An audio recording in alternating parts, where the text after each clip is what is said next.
High, আমি চলে এসেছি। আমার নাম আত্মা। আজকে কোনো গল্প বলবো না, আজকে একটা জিনিস বলবো যে জিনিসটা সবার জীবনের সাথে মিলে যায় আজকের দিনে দাঁড়িয়ে।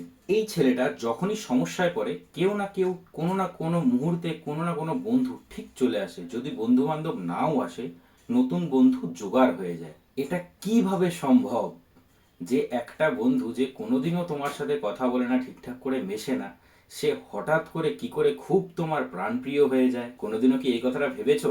এই ছেলেটা তো এই জিনিসটা ভাবার পরে আজকে উত্তরটা পায়নি, তাও যাক, মাথায় চিন্তাটা তো এসছে। আমি তাদের কথা বলছি না যারা পুজো পাঠ করে, আমি তাদের কথাও বলছি যারা জীবনে কোনোদিন পুজো পাঠ করেনি। তারাও যখন সমস্যায় পড়ে কেউ না কেউ ঠিক পাশে এসে দাঁড়ায়। কেন? কারণ এটাই প্রমাণ যে সবাই ভগবানের থেকেই জন্ম নিয়েছে, অ্যান্ড ভগবান কখনো তাদের সন্তানকে একলা ছাড়ে না। হয়তো দুষ্কৃতি যে তার জীবনে ঘটছে সেটা আগের জন্মের পাপ, এবং এই জন্মে সেটার পুণ্য করা হলো, কিন্তু তারপরেই যে কষ্টের মুহূর্তটা তার জীবনে আসে, সেই কষ্টের মুহূর্ত থেকে সড়গড় হয়ে যাতে সম্পূর্ণভাবে সুস্থভাবে থাকতে পারে এবং সেই কষ্ট কাটিয়ে আবার স্বাভাবিক জীবনে ফিরে আসতে পারে, তাই বলে ঠিক কোনো না কোনো বন্ধু ঠিক সবসময় চলে আসে।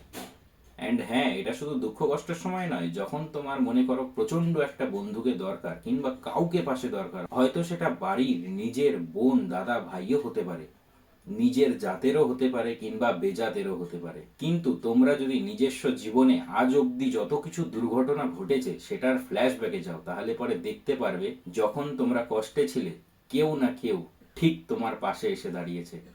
এবার প্রশ্নটা হচ্ছে কেন? কেন একজন সব সময় তোমাদের পাশে এসে দাঁড়িয়েছে? হয়তো একবার একটা সমস্যাতে একজন এসে দাঁড়িয়েছে, পরবর্তী সমস্যাতে হয়তো অন্য কেউ এসে দাঁড়িয়েছে, কিন্তু অবশ্যই কেউ না কেউ দাঁড়িয়েছে। এটাই হচ্ছে ঠাকুরের লীলা। তোমরা ভগবানকে মানো চাই না মানো, যতই বলো ভগবান আছে কি নেই, ভগবানের তো সবাই সন্তান। আমিও তো সেই পরমাত্মা থেকেই জন্ম নিয়েছি।